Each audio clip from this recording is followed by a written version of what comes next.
오늘 읽은 본문은 하나님께서 이스라엘을 심판하시겠다라는 말씀으로 시작됩니다. 우리 1절 말씀인데요. 나팔을 내 입에 댈지어다 원수가 독수리처럼 여호와의 집에 덮치리니. 이스라엘은 전쟁을 선포할 때 나팔을 불었습니다. 하나님께서는 아수르를 사용하여 북이스라엘에 심판을 가할 것이라는 예언을 하십니다. 왜 하나님의 나라라고 불렸던 이스라엘이 하나님의 심판을 받게 되었나요? 호세아서는 4장부터 그 원인에 대해서 지적하고 있습니다. 오늘 읽은 말씀에도요, 호세아가 북이스라엘의 죄를 지적하는 그 장면을 볼 수 있습니다. 1절 하반절에 있습니다. 그들이 내 언약을 어기며 내 율법을 범함이로다. 그들은 하나님의 언약과 율법을 알면서도 지키지 않습니다. 그것은 명백하게 죄입니다. 4절 하반절에 있습니다. 그들이 또 그 은금으로 자기를 위하여 우상을 만들었다. 그들은 하나님이 아닌 우상을 만듭니다. 그리고 그 우상을 섬기기 시작합니다. 그리고 9절인데요. 그들이 홀로 떨어진 들나귀처럼 아수르로 갔다. 아수르라는 대형 제국이 만들어지니까 이스라엘 백성들은요, 아수르를 의지합니다. 그러면서 어떤 동물처럼 아수르로 갔다고 하죠? 들나귀. 좀 지겨울까봐 했습니다. 들나귀가 뭔가요, 여러분들? 들에 사는 나귀가 들나귀예요. 진짜입니다. 들나귀는요, 특징이 있어요. 길들여지지 않습니다. 그리고 주인이 없어요. 자기 멋대로 살아갑니다. 보호자 없이 자기 멋대로 살아가는 거예요. 북이스라엘의 왕은 누군가요? 하나님입니다. 하나님은 그들에게 언약을 맹세하시고 율법을 주셨어요. 법칙을 주셨고 규칙을 주셨어요. 그런데 그들은 들나귀처럼 자기 멋대로 뛰어다닙니다. 그들은 주인인 하나님에 대한 순종이 사라집니다. 주인의 법칙은 무시한 지 오래입니다. 그냥 무시하며 멋대로 뛰어다녀요. 들에 사는 나귀처럼 막 뛰어다닙니다. 결국 그들은 왕이신 하나님께서 심판을 준비하시고 그 심판을 임하게 됩니다. 그런데 오늘 본문을 통해 북이스라엘의 열심을 찾아볼 수가 있어요. 2절, 3절 말씀을 좀 더 쉽게 이해하는 세번역 성경에 이렇게 말하고 있습니다. 우리의 하나님, 우리의 이스라엘이 주님을 압니다 하고 나에게 호소하면서도 복된 생활을 뿌리치니 적군에게 쫓길 것이다. 이스라엘 백성들은요, 하나님을 외쳤어요. 하나님, 나의 하나님, 이렇게 하나님을 외쳤습니다. 그런데 입으로만 고백하고 행동으로는 전혀 찾아볼 수가 없어요. 그들의 외침에는요, 하나님을 향한 마음이 없습니다. 아무리 열심히 외친다 하더라도 하나님에 대한 마음이 없으면 어떻게 될까요? 그 목소리는 하나님에게 전달되지 않습니다. 결국 그들의 외침은 허공에서 떠다니는 메아리처럼 울려 퍼질 뿐입니다. 4절은 이렇게 말합니다. 우리 4절 말씀 함께 읽어볼게요. 그들이 왕들을 세웠으나 내게서 난 것이 아니며 그들이 지도자들을 세웠으나 내가 모르는 바이며 그들이 또 그 은금으로 자기를 위하여 우상을 만들었나니 결국은 파괴되고 말리라. 그들은요, 왕을 세웁니다. 그리고 지도자를 세워요. 왜 세우나요? 나라의 왕과 지도자를 왜 세우죠? 나라가 못 되려고 세웁니까? 잘 되려고 세웁니까? 잘 되려고 세우는 거예요.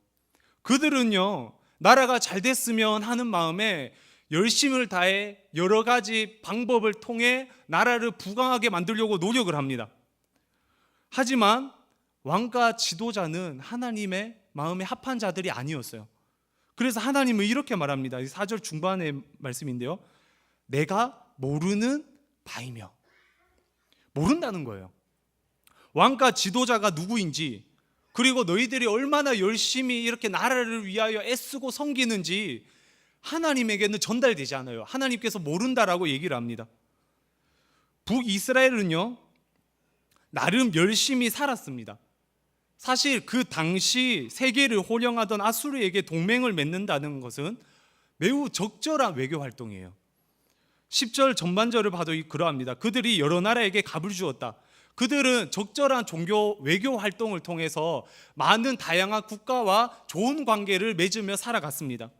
우리가 잘 알고 있듯이 솔로몬도 결혼 동맹으로 타국과 좋은 관계를 유지했다라는 것을 알고 있죠. 그것처럼 북이스라엘에게는 다른 많은 나라들과 좋은 외교 활동을 통하여 건강한 나라를 위해 힘쓰고 노력했어요.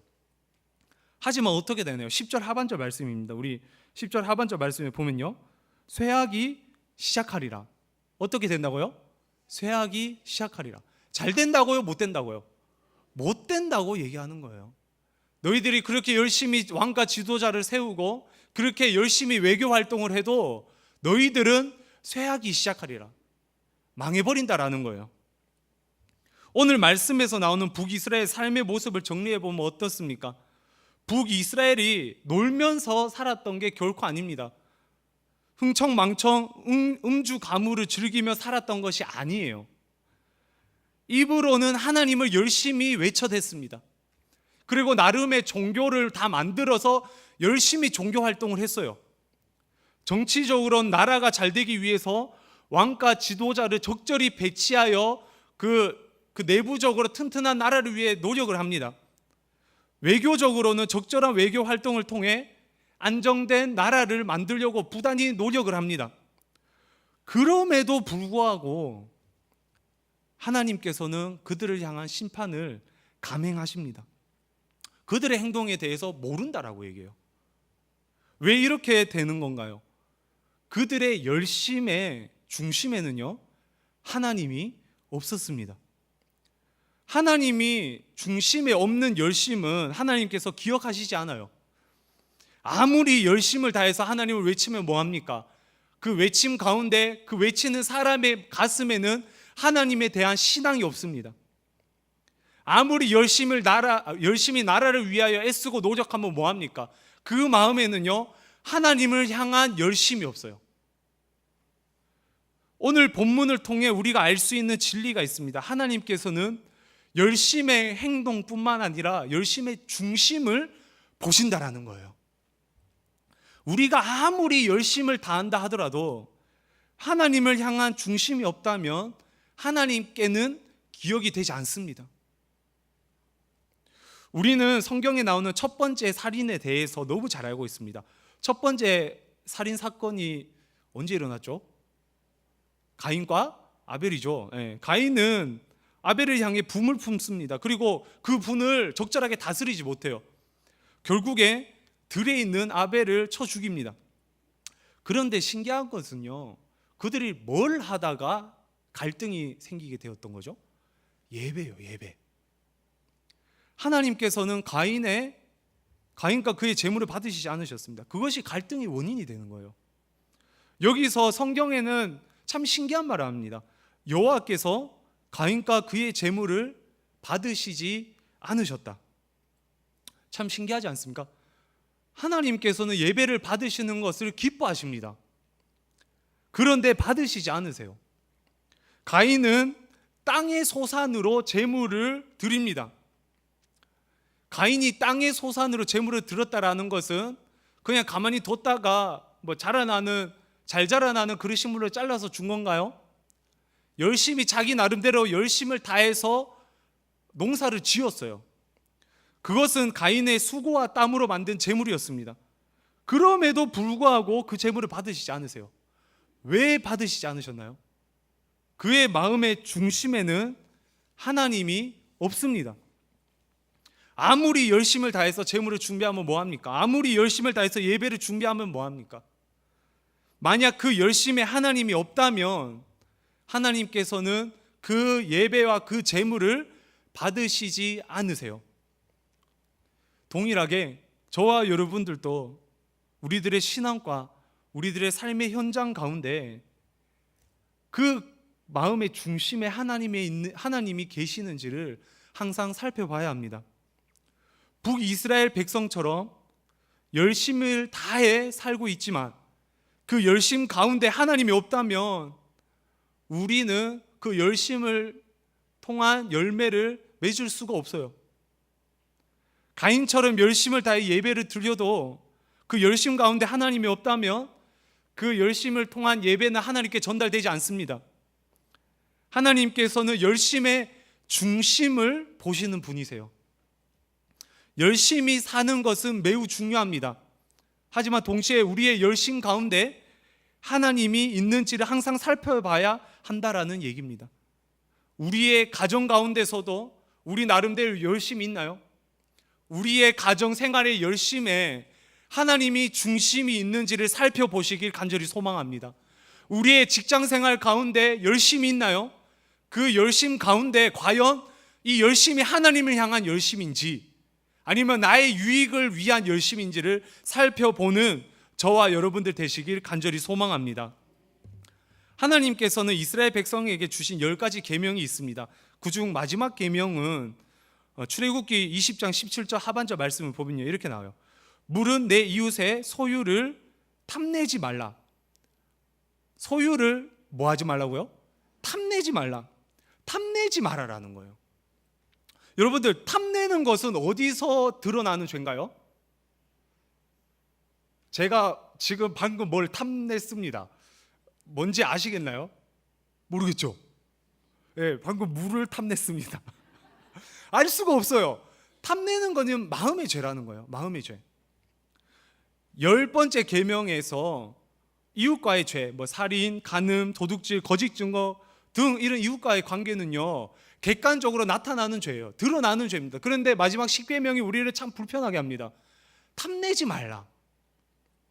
하나님께서는 행동뿐만 아니라 마음까지 감찰하신다라는 얘기예요. 예수님께서 산상수훈에서 가늠에 대해서 뭐라고 말씀하시고 계신가요? 음욕을 품고 여자를 보는 자마다 마음에 이미 간음했다라고 얘기합니다. 살인에 대해서는 또 뭐라고 하나요? 직접적으로 살인한 것만이 살인이라고 하지 않습니다. 욕하는 사람도 잡혀간다고 해요. 근데 욕하는 것뿐만 아니라 그것을 넘어서서 마음의 화가 짜증나, 이것도 하나님께서는 심판을 하신다라고 얘기해요. 음욕, 화, 이렇게 마음에서 우러나는, 마음에서만 있는, 나만 알고 있는 이 죄까지 하나님께서는 감찰하신다라고 말씀하고 있습니다. 하나님께서는요, 행동뿐만 아니라 행동의 중심을 보시는 분이세요. 단순히 그 행동만을 보고 칭찬하시지도 않습니다. 저는 가끔 이런 생각을 해봐요. 하나님께서 만약 행동만으로 심판하면 어떨까? 당연히 행동으로 심판을 해도 우리는 파렴치한 죄인이에요, 사실. 그런데 어느 정도 만회할 수는 있진 않나요?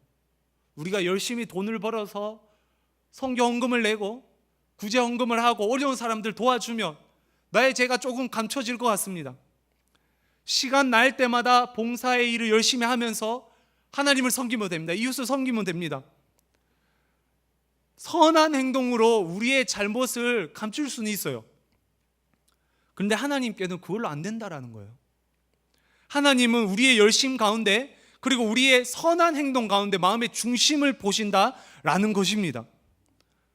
그 열심과 행동 저변에 있는 그 밑바닥에 깔려있는 누구를 위해서 하고 있는가, 무엇을 위해서 하고 있는가, 그 마음의 중심을 보신다라는 거예요.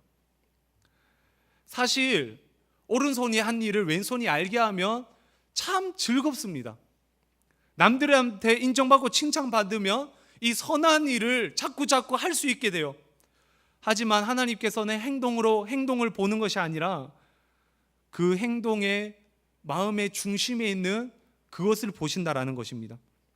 그 행동에 하나님을 향한 경외가 있는지, 그 예배에 하나님을 향한 진정성이 있는지, 그 섬김의 방향이 하나님을 향하고 있는지, 그것을 보신다라고 저와 여러분들에게 말씀하고 있습니다.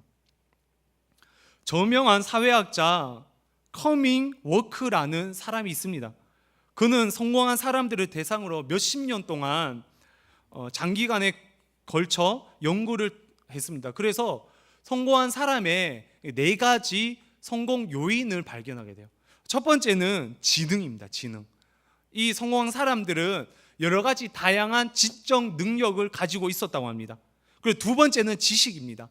자기의 전문 분야에 관한 지식이 얼마나 깊고 넓은지에 따라서 성공을 좌우한다라는 거예요. 세 번째는 기술이 있어야 합니다. 우리가 머리로 아는 걸로 끝나는 것이 아니죠. 이 머리로 아는 것을 행동을 할 수 있는 기술이 필요합니다. 이렇게 실천적인 능력이 있는 것이 성공의 요인이라고 합니다. 그리고 마지막으로 넷째는 태도라고 합니다. 행동에 대한 태도, 자기의 그 분야에 대한 태도, 그것이 바로 성공을 좌우한다라는 거예요. 커밍워크는 이 같은 성공 요인 4가지를 다 설명한 다음에 이 중에 가장 중요한 것을 뭐라고 얘기했을까요? 뭐라고 얘기했을까요? 당연히 태도라고 얘기를 했어요. 태도가 성공의 93%의 영향을 끼친다라는 거예요. 커밍워크는 외적인 요소라고 볼 수 있는 지능, 지식, 기술만으로 성공할 수 없다라는 것을 지적합니다. 태도가 불순하면요, 그 사람은 쉽게 넘어져요. 아무리 똑똑하고 아무리 그 손에 달란트가 있더라도 그 태도가 불순한다면 그 사람은 넘어지기 쉽습니다. 하지만 태도가 바르다면요, 바른 태도 때문에 지식과 기술을 습득할 수 있게 된다는 거예요. 외적인 부분이 조금 부족해도 그의 마음이 올곧고 바르다면 그 사람은 성공할 가능성이 있다라는 것이죠.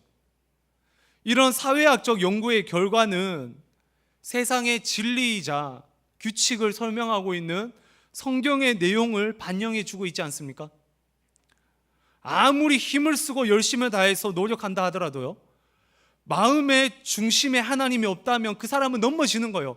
당연한 거 아닙니까? 하나님이 없는데 어떻게 일어설 수 있습니까?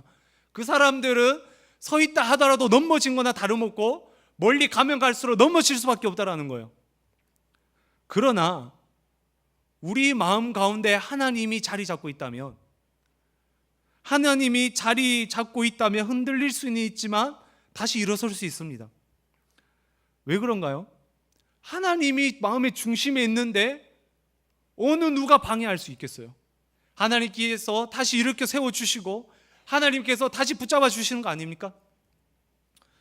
세상의 만물을 통치하시는 하나님께서 계시고 이끌어 주신다라는 것입니다. 그럼에도 불구하고 저와 여러분들은 외적인 열심에만 신경 쓸 때가 너무나도 많아요.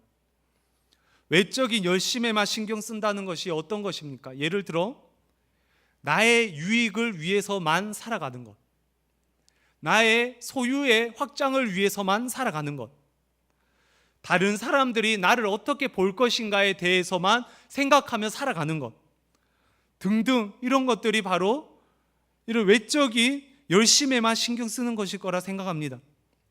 이것은요, 타인이 알 수 없어요. 자기 자신은 알고 있습니다. 외적인 열심에 신경 쓴다고 해서 열심히 살지 않는 것이 아니에요. 그들 또한 열심히 살고 있습니다. 그들 또한 좋은 성과를 내기 위해서 열심히 삽니다. 하지만 그 가운데 하나님이 없기 때문에 그 사람들은 넘어집니다. 하나님께서는 그들을 결국에 심판하십니다. 어떻게 해야 하나요? 우리 마음의 중심에 철저하게 하나님만을 모실 수 있어야 합니다. 나는 무엇으로 기뻐하는가? 나의 행동의 중심에 무엇이 있는가? 타인을 볼 때 무엇으로 평가하는가? 우리는 마음의 중심에 하나님을 둘 수 있어야 합니다. 하나님께서 나의 행동의 원인이 되어야 되고 우리의 선한 행동의 원인이 되어야 합니다. 우리의 가정과 직장 생활의 원인이 되어야 합니다. 우리 하나님이 우리 마음의 중심이 되어서 우리의 행동을 이끌어낼 수 있어야 합니다. 그것이 바로 하나님께서 심판하시는 방법이기 때문입니다. 하나님께서는 열정의 중심을 보십니다. 우리가 잘 알고 있는 인물이 있습니다. 마음의 중심만을 보고 추구하며 걸어갔던 한 사람이 있습니다. 그에게는요, 엄청난 재능이 있었어요. 엄청난 능력이 있었습니다. 타인에게도 존경을 받았습니다. 그가 힘을 잘 쓸 때는요, 많은 사람들이 그를 따라다녔습니다. 목숨을 다 바쳐서 따르겠다라는 그런 오른팔 같은 그런 사람들도 많았습니다. 하지만 그는 자신의 길을 묵묵하게 갑니다. 하나님을 중심에 두고 묵묵하게 자신의 길을 걸어갑니다. 바로 누구입니까? 예수 그리스도이십니다. 누가복음에는요, 예수께서 예루살렘을 향해 가셨다라는 표현이 총 6번 나오는데요, 누가는 예수님께서 예루살렘을 향해 가셨다는 것을 반복적으로 표현하면서 예수님의 길의 방향을 적절하게 설명해 주고 있습니다. 예루살렘으로 가는 길이 어떠했나요? 누가복음 9장 51절 말씀인데요, 우리 함께 읽어보도록 하겠습니다. 예수께서 승천하실 기약이 차감해 예루살렘을 향하여 올라가기로 굳게 결심하시고, 어떻게 하셨다고요? 굳게 결심했다. 그는요, 우리 예수님은 굳게 결심합니다. 예루살렘을 향해 가기 위해서 굳게 결심을 합니다. 예루살렘을 향해 가는 길이 하나님을 위한 길이었기 때문이죠. 하나님을 마음의 중심에 뒀더니 세상의 가치관이 아닌 예루살렘을 향해 가야 된다라는 것을 알았기 때문에 굳게 결심을 향해 그 길을 걸어갑니다. 예루살렘에 무엇을 하러 가시나요? 외적인 풍요로움을 위해서 가는 것이 아닙니다. 다른 사람에게 존경을 받기 위해서 가는 것이 아닙니다. 외적으로 엄청난 화려한 결과를 위해서 가는 것이 아니에요.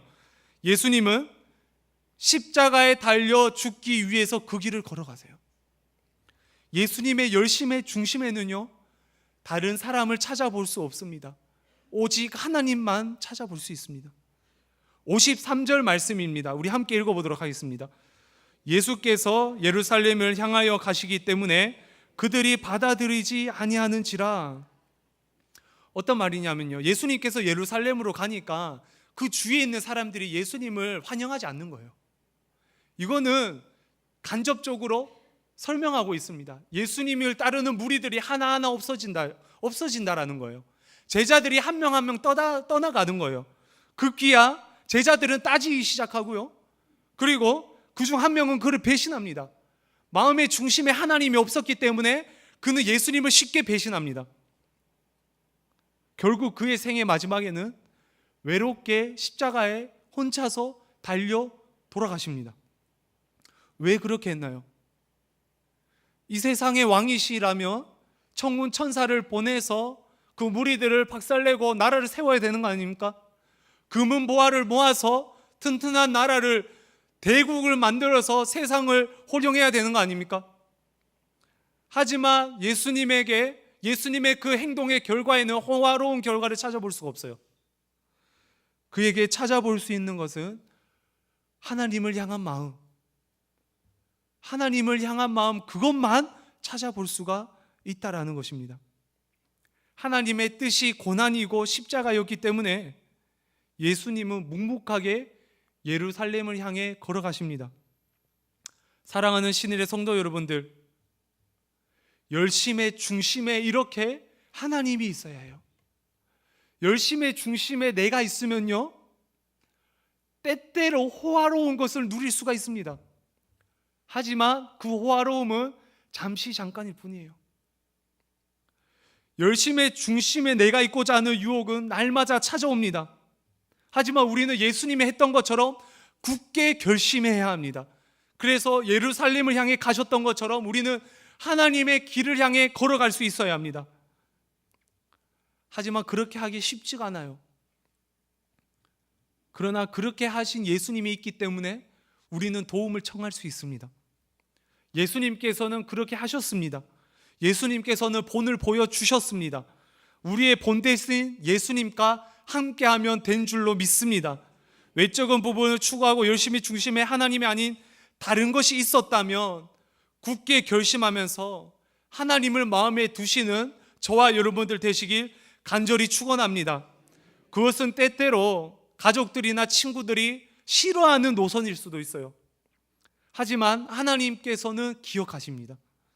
그것은 때때로 사람들에게 인정받지 않을 수도 있어요. 하지만 하나님께서는 기억하십니다. 열심의 중심을 보시는 하나님을 두려워합시다. 그리고 그분을 시원케 합시다.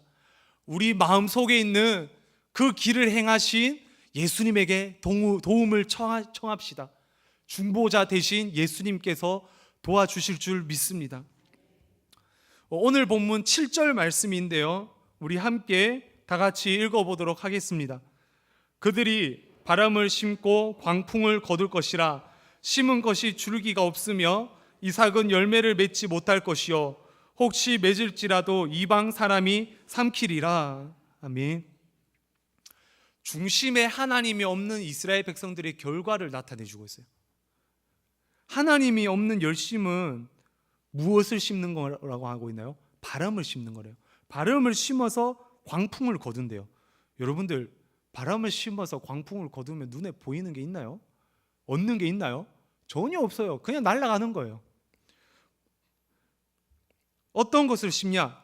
심은 것에 줄기가 없고 열매가 없다라고 얘기를 합니다. 그 결과는 비참합니다. 아무리 열심을 다해서 심고 노력을 했는데, 물 주고 흙을 갈아주고 이렇게 열심을 다해서 했는데 줄기가 나지 않고 열매가 없습니다. 혹시 우연하게 열매가 날 수 있다라고 얘기를 합니다. 성경 보면요, 혹시 맺을지라도, 근데 어떻게 된다고요? 이방 사람이 삼키리라. 혹시 맺는다 하더라도 바로 없어져 버리는 것입니다. 하나님이 없는 열심은 이렇게 비참합니다. 아무 유익을 찾아볼 수가 없어요. 혹시 맺을까? 맺었다 하는 마음이 있는데요, 그것도 잠시 잠깐일 뿐입니다. 우리의 직장생활이, 우리의 가정생활이, 그리고 특별히 우리의 신앙생활이 그 마음의 중심에 하나님이 없다면 이렇게 될 수 있습니다. 하지만 마음의 중심에 하나님이 있다며, 그리고 그렇게 행하신 예수님을 의지한다면 우리는 어떻게 될까요? 호세아서 14장 8절 말씀입니다. 우리 뒤로 넘겨서 호세아 14장 8절 말씀 찾아보겠습니다.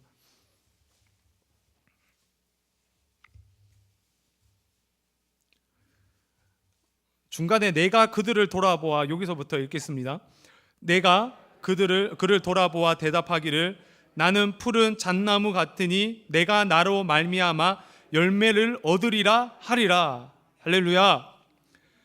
세 번역에서는 이렇게 번역해요. 나는 그에게 응답할 것이다. 내가 너를 지켜주마. 내가 그를 돌아보아, 이 말을 내가 너를 지켜주마. 내가 나로 말미암아 언제나 얻을 수 있을 것이다. 열매를 나에게 언제나 얻을 수 있을 것이다. 사랑하는 신일의 성도 여러분들, 마음의 중심에 하나님을 두시면 하나님께서는 언제나 지켜주십니다. 하나님께서는 열매를 언제나 얻을 수 있게 해주십니다. 때때로 이 하나님의 방법이 우리의 생각과는 달라서, 시간이 걸려서, 조급해져서 우리의 마음의 중심에 하나님이 아닌 나를 둘 때가 있어요. 그것은 잠시 잠깐의 열매를 맺을 뿐입니다. 하나님을 우리 마음의 중심에 두신다면 하나님께서는 지켜주시고 언제나 얻을 수 있는 열매를 주시는 분이십니다. 하나님을 중심에 두고 하나님께서 주시는 열매를 맺어가는 저와 여러분들 되시길 간절히 소망합니다. 말씀을 맺도록 하겠습니다. 호세아 선지자는 북이스라엘의 죄를 고발합니다. 오늘 본문에 나오는 그들의 심판의 원인은 아이러니하게 열심이었습니다. 열심히 살았던 것. 근데 그 열심히 살았던 삶의 중심에 하나님이 없었기 때문에 그것은 심판의 원인이 됩니다. 열심이 당연히 죄는 아니에요. 우리는 열심을 다해 살아가야 합니다. 열심히 다해 예배를 드리고 열심을 다해 기도해야 합니다. 하지만 하나님이 없는 열심은 아무 소용이 없어요. 하나님을 마음의 중심에 두고 열심을 다할 수 있는 저와 여러분 되시기 간절히 축원합니다. 우리 함께 들음